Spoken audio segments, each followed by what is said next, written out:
Hi guys. Hi guys. Happy New Year. Happy New Year. Can you imagine that? The last time we saw you guys, or the last time you saw us, was last year. I know, right? Wow. Well, it was just a few weeks ago. Anyway, Happy New Year guys, and welcome back to KFL TV. Yeah. So, what do we have for them today? Interesting. We've got an interesting topic. Why are you doing this? I don't know. You did it the last video as well. I don't know. Your shoulders is always... That's for Jesus. Okay guys, the topic we have for you today is titled Are you an in-law or an outlaw? Again, Jackie Chan. Yeah, as in... Okay, sorry. No. Okay. Yes, today's topic is, are you an in-law or an outlaw? So basically it's about relationships, right? And or to put it in a better way, we could say in-law versus outlaw. What are you? That's the question. Are you an in-law or are you an outlaw? But yeah, let's go straight into it. Right, so the whole purpose of this topic is looking at relationships. Of course, this is KFL, Kingdom Family Life, and as you know, when you're building a family, it's not just your nuclear family that you come in relations with. I mean, there's a saying that you don't marry a person, you marry their family. And of course, if that is the case, then it then means that every member of that family at large is an important partner. Important partner in quotes that you have to deal with in a sense.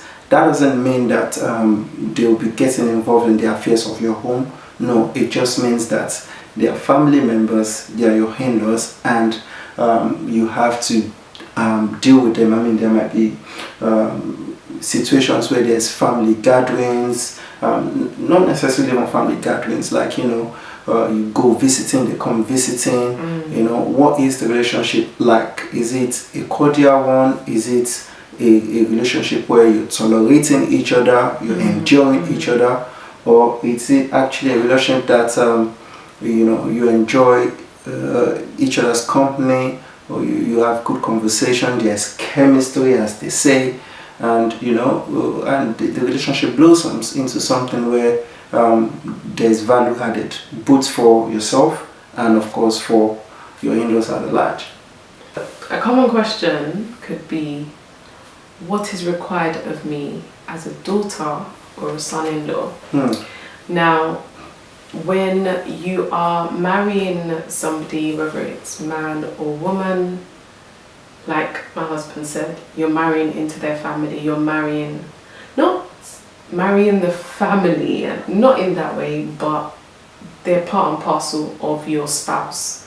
So you have to accept them, as well as, the fact that you've accepted your husband or your wife, you have to accept your spouse's family as well. And what I mean is, at the end of the day, your spouse is related, they're blood related to their family. There's genetics, there's DNA involved. So no matter what comes with the family at large, it's something that you have to learn to accept and live with. I wouldn't say accept, but if you go into a family where there's a lot of conflict and there isn't a good bond, so to speak, then maybe at that point in time, healthy boundaries will have to be put in place, just so that you don't end up stepping on each other's toes and you wouldn't have a situation where you're uncomfortable. Now, that's not to say that conflict will not arise. Conflict will happen. Even husband and wife, they fight. Of course. Mother and child fight, father and child fight. But it's being able to come to that mutual understanding. And I think one of the key areas is listening to understand, not listening to be quick to give a response. And I feel like culturally it's a major issue. So it's like, I don't know why we feel like sometimes it's about scoring points, if that's the best way to put it. So, if A has said something to me, me too, I'm going to give it to them like Pepe, like who do they think they are that they're speaking to? Now, another issue would be,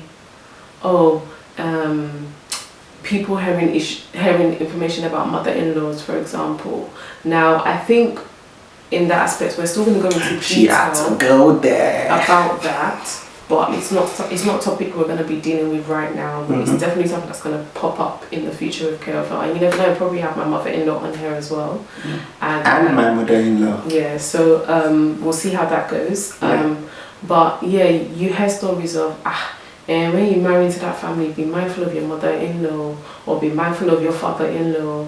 They tend to be like this, they tend to be like that. But one thing I would say in general is when you're entering a new marriage, like, you have to go in with an open mind. Never prejudge. It's not good to prejudge. So that's what I've got to say for now. Yeah, I mean, it's absolutely. I actually love the fact that you actually sort of went into that direction a bit, because I actually remember very vividly the first communication between myself and my father-in-law. And for me, it's an experience that's, even up until now, even as I'm even talking about it, it's an amazing feeling, because this was the first time I was speaking to him at the time, and it was just a case of the conversation we were having. The principle behind it was just, mind blowing, because again, they say first impression counts, right? And this person at the time had not met me, and literally this phone conversation was literally our first communication, one-on-one. And I remember one of the first things he said to me was, I don't want anything from you, I just need you to give your life to Christ. So that tells me, number one, he is concerned about my spiritual growth. And of course, we spoke in length about that. And then he went on to say, where are you with your education? Have you got your master's? You need to look into that, blah, blah, blah, blah, blah. And then he went on to go about, work situation in terms of finances and stuff like that. So, the underlying principle shows me this is a man that hasn't met me before. He is aware of me as a potential son-in-law, and he is not concerned, but he is showing that he cares about my spiritual well-being, my physical well-being, my mental well-being, my educational well-being, and my financial well-being. And again, that sort of created a good platform in terms of foundational platform to build on. And I remember this very well, because it was a Monday, 7 p.m. on Monday. We were still going to our old church at the time, and I was on my way to Dramaria's house. And I literally spoke to him from when I left the house till I was just about getting into the church to go into the meeting.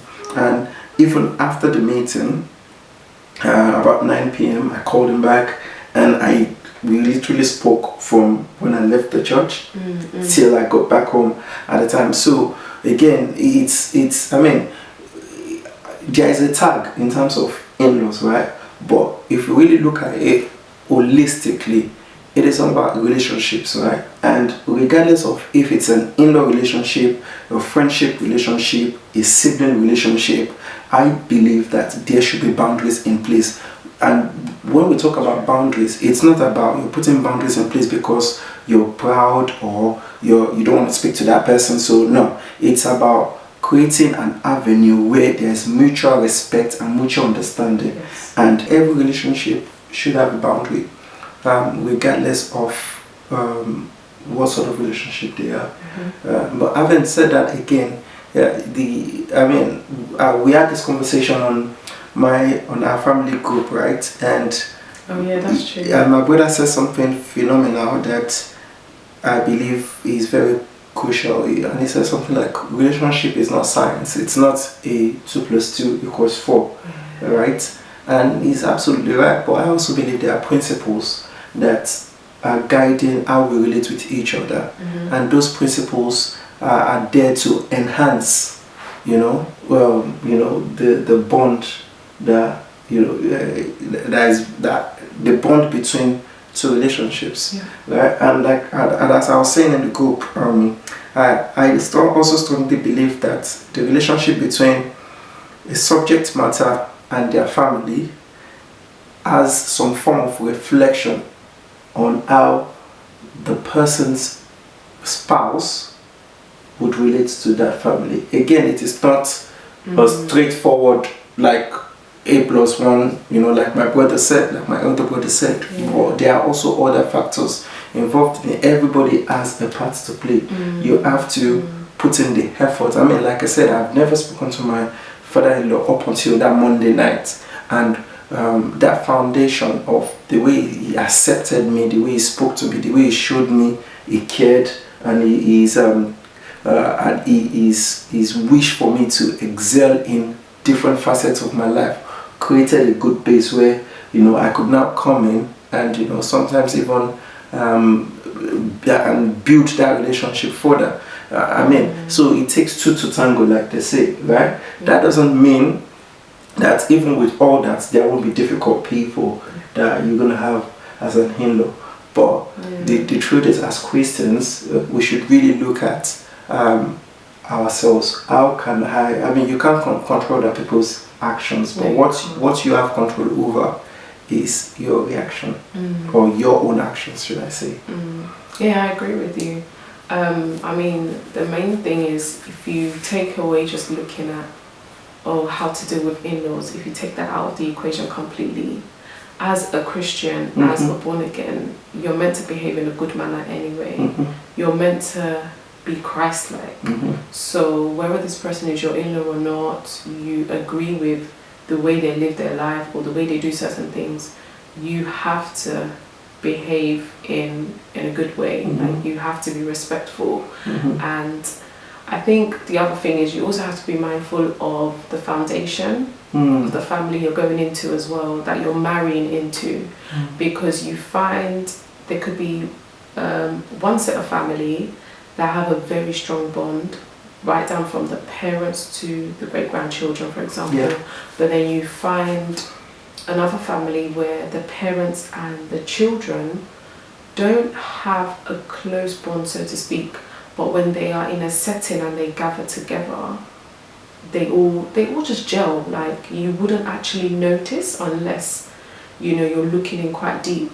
And there was something my sister-in-law said on our family group when we were talking about in-laws, and she mentioned that the foundation of families as well can also play a part in the sort of relationships you have with your in-laws, and I think another thing is just being able to put in that personal effort. So we should all be proactive when we're relating to our in-laws, make an effort to build the relationship. Obviously, if you're feeling a negative sort of vibe from the other party, maybe take a step back, seek the face of God and ask God how, you want him, ask him how he should actually lead you in, building that relationship. But I think the main thing is being able to be cordial with each other, whether you're in a private setting or in a public setting, being considerate, being tolerant, being respectful and being kind. With my parents' in-laws, for example, I've known them at the church group even way before me and my husband started talking, so I sort of knew of them, and obviously whenever I see them, I'd greet them, I'd say hello to them and things like that. But then even coming into, no, that's not true, but even coming into the family, it wasn't difficult, so to speak, because they already knew of who I was from the youth class in the church, which was actually a nice foundation. Now, that's not to say that there's not been issues over the past few years. There has been issues, because number one, we need to realize that we all have different temperaments, we all have different personalities, we all come from different backgrounds. You find maybe in family A, they put shoes in a certain way, and in family B, they put their shoes in a different sort of way, and then you come and you're like, but why do you do it like that? This is how it should be. No, not exactly. Everyone has their way of doing things. It's just like a pot of jollof rice, for example. Everyone will cook their pot of jollof rice differently. So so I say the main thing is being proactive, trying to build a relationship. Obviously, if you think things are not working out with the other party, take a step back, seek the face of God, and let God lead you and direct you. Be respectful. That's one thing. And remember that if issues arise, sit down and discuss it one-on-one. Obviously, pray beforehand for wisdom on how to, to let that conversation flow nicely, where it's not going to turn physical or it's going to turn into like verbal abuse or anything. And always listen to understand, not listen to want to quickly give a response and talk back and be spiteful. And we need to remember that kind words goes a long way. So the real question is then, does your character enhances or helps the relationship you have with your in-laws? With your in-laws, yeah. And a key example in the Bible is Naomi and Ruth. If you look at Naomi and Ruth, right? Naomi was a mother-in-law to Ruth. But Ruth's character not only made Naomi assume that motherly, not even now in-law, like proper motherly role, a mentor. She was guiding Ruth, but not only did that help Ruth in that space, when she found herself in a plantation, or in Boaz's plantation, because of that character, she was also identified. She was noticed, and that character kept her. I mean, our pastor used to say something, talent might make you, might get you to a certain place, but it's character that keeps you there. That keeps you there, yeah. You know, so sometimes you might be the best person ever, you might be the most handsome guy in the world, you might be earning the best figures in the world, you might be the most beautiful woman in the world, and but once that gets you in a certain place, it wouldn't keep you there, because then all those negative characters that person might have developed will start to chip away from this heavenly picture that whatever your beauty or your talent or whatever it is has painted. So in essence, for you to build a good relationship, because if we shouldn't get too tied into the tag in-law, because at the end of the day, a relationship is a relationship. Siblings relationship. At the end of the day, you are relating with your partner. Your partner, you both have misunderstanding. So if you transfer that principle of a relationship between you and your husband, you transfer it to, the tag in-law relationship or friendship relationship. Of course, we know the different kind of relationships. There's levels of loyalty and there's level of what's the word I'm looking for now? There's levels of expectations. So you have to set expectations right. Of course, you wouldn't say because you fight with your husband, that's it, boom. Or you fight with your wife, that's it, boom. No, you look for ways to amicably sort it out. So in conclusion, I personally believe that once there's a proper expectation set in alignment in that relationship and good communication channels, that would not only help the relationship blossom, it would also create a robust scope for resolution. So when there's misunderstanding, because you guys already have a good relationship, there's good channels of communication, everybody knows what the boundary is, the expectation is there, that okay, this person, you wouldn't do that, that person, that's there's the robust scope of that thing, you've forgotten that I don't like it, but you did it. Okay, it wasn't intentional, but you did it. And before you know it, and that even brings more respect. Yeah, it does. It does, yeah. Because love, the love you have for your spouse, you have to transfer it to his or her side of the family as well. It's not just loving your spouse only, you must love everything that comes with him or her. So parents, siblings, everything. And like we've just been saying, nobody's perfect. No one's above mistake. And I think the main thing we should all try and all ponder on, those that are single, that are yet to be married, those that are engaged, those that are married, is check your inner self. If you're having frequent issues with your in-laws, you need to check your inner self, because the issue might actually genuinely be with you. You know, look at ways you can approach situations differently. And one of the main things is respect. Respect is key. It's not appropriate to disrespect your in-laws, all in the name of, oh, they've done this or they've done that to me. Whatever that has happened, you always leave judgment in the hands of God. It is not for you to be fighting. Yeah. So I'm gonna leave you with this, because it's actually in the Bible. Forgive me. I'll get the passage and I'll put it in the description. That a woman's character has the ability and the power to actually convert a non-believer husband into a believer. So, having said that, are you an in-law or an outlaw? Would you say, because even if it is established, glaring with evidence, that you have horrible in-laws, as a Christian, the Bible expects you to use your character to soften that relationship, and perhaps use your character to lead that person into the light, where they now, you know, they realize what they're doing. Because at the end of the day, once you know better, you do better. And now you, as a Christian, you know better, so it's expected that you do better. Are you an in-law or an outlaw? What are you? Guys, that's the end of today's video. If you like it, like it. If you love it, subscribe. Share.